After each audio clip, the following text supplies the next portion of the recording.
दोस्तों नमस्कार। आज हम लोग जानने वाले हैं एयर कंडीशनर का 3D एनिमेशन के बारे में जानेंगे, किस तरीके से वर्क करता है और क्या फंक्शन होता है उसके बारे में हम लोग जानने वाले हैं। तो जो हमारा एयर कंडीशनर का आउटडोर यूनिट होता है उसका टेम्परेचर लगभग 80 डिग्री तक होता है, जो हमारे इन्वायरमेंटल टेम्परेचर के लगभग दुगना होता है, या तो उसको डबल भी बोल सकते हैं आप लोग। लेकिन जो इंटरेस्टिंग बात है कि जो एक दीवार के अंदर हमारा जो एयर एसी होता है, आउट एसी का दूसरा यूनिट, उसका टेम्परेचर 16 डिग्री होता है।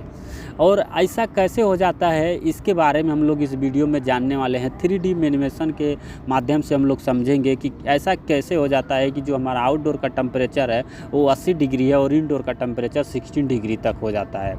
तो चलिए हम लोग वीडियो को स्टार्ट करते हैं। जो हमारा रेफ्रिजरेशन सिस्टम का हार्ट होता है, जिसको हम लोग कंप्रेसर बोलते हैं, तो कंप्रेसर से आप लोग को साफ पता चलता है कि कंप्रेसर का काम है कंप्रेसर को मानी गैस को कंप्रेस करना। तो इसमें हम लोग R32 गैस भरे हैं, जिसको हम लोग गैस या तो रेफ्रिजरेंट भी आप लोग बोल सकते हैं।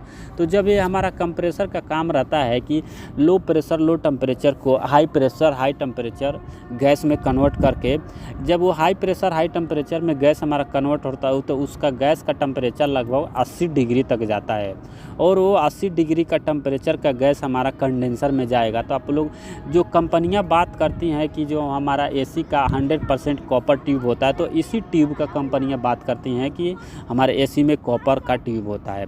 तो जो वो गैस जाएगा, high pressure high temperature gas जाता है कंडेंसर में, तो वहाँ पे हम लोग फैन के माध्यम से उसका टेम्परेचर और प्रेशर दोनों डाउन करते हैं। जैसा कि आप लोग देख सकते हैं, आउट में हमको 50 डिग्री का लिक्विड मिलेगा।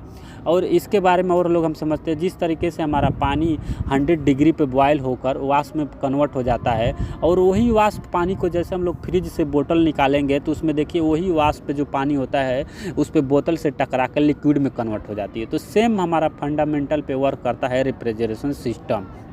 ओके, तो जो हमारा यहाँ से जो कंडेंसर से 50 डिग्री का जो लिक्विड निकलेगा वो सीधा हमारा एक्सपेंशन में जाता है। अगर एक्सपेंशन नहीं रहेगा तो ये 50 डिग्री का जो लिक्विड है हमारे किसी काम का नहीं है, और किसी मतलब इस फंडामेंटल पे हमारा जो रेफ्रिजरेशन सिस्टम काम नहीं कर पाएगा। तो जो ये 50 डिग्री का टेम्परेचर लिक्विड जाता है, हाई प्रेशर लिक्विड जाता है, हाई प्रेशर और हाई टेम्परेचर का लिक्विड जाता है एक्सपेंशन में। जो एक्सपेंशन का ओरिफिस होता है काफ़ी पतला होता है, उसको हम लोग एक बोतल के माध्यम से जो स्प्रे बोतल है उसके समझते हैं। सेम मान लीजिए हमारा एक्सपेंशन है, और इसी तरह हमारा एक्सपेंशन काम करता है, लिक्विड को प्रेस करके पोर करता है। और उसको हम लोग समझने के लिए जो हमारा गर्मियों के टाइम में जो हमारा पानी का टंकी है उसका टेम्परेचर देखिए काफ़ी ज़्यादा हो जाता है, लेकिन जब उसको शावर के माध्यम से हम लोग पानी को लेते हैं बकेट में, तो वो पानी का टेम्परेचर क्या होता है, लगभग 50% तक डाउन हो जाता है। तो सेम हमारा फंडामेंटल पे रेफ्रिजरेशन सिस्टम भी काम करता है। तो जब वो हमारा क्या होता है कि जो 50 डिग्री का लिक्विड आया है, वो 50 डिग्री का लिक्विड जो एक्सपेंशन का ओरिफिस से जो एक्सपेंशन का ओरिफिस है वो काफ़ी पतला होता है, जब वहाँ से वो निकल के एक्सपेंड होता है तो 50 डिग्री का लिक्विड वो तुरंत वहाँ से 16 डिग्री में कन्वर्ट हो जाता है। जो हमारा लिक्विड का टेम्परेचर होता है वो 16 डिग्री तक आ जाता है, और वो 16 डिग्री का लिक्विड सीधा हमारा कहाँ पे जाता है, इवापोरेटर कॉइल में जाएगा।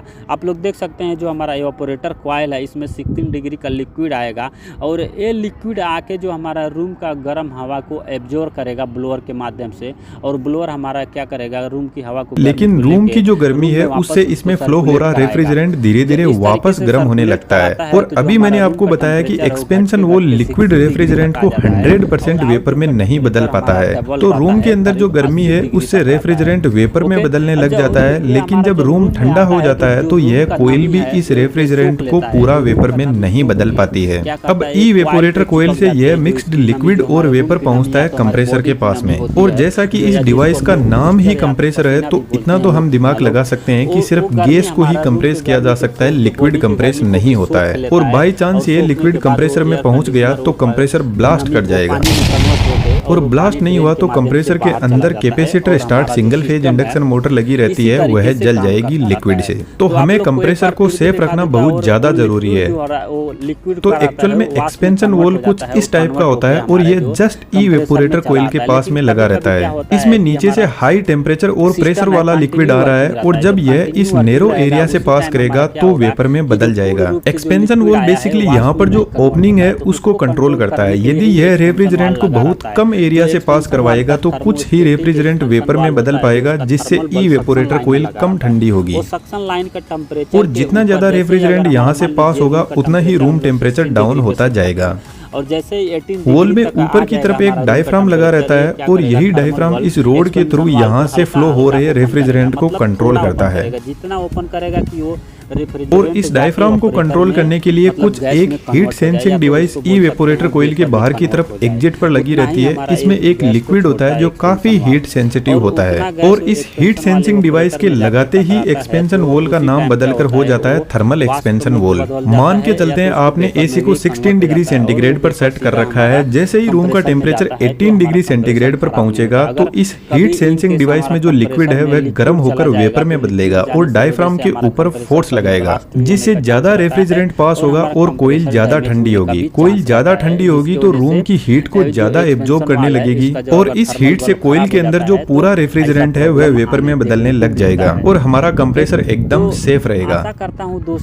बेसिकली कंप्रेसर कंडेंसिंग कोइल के एकदम पास में लगा रहता है और आज के टाइम में स्पाइरल टाइप कंप्रेसर भी एयर कंडीशनर में यूज होते हैं जो काफी साइलेंट और स्मूथ होते हैं। इन सभी टाइप के कंप्रेसर की मैंने इस वीडियो में डिटेल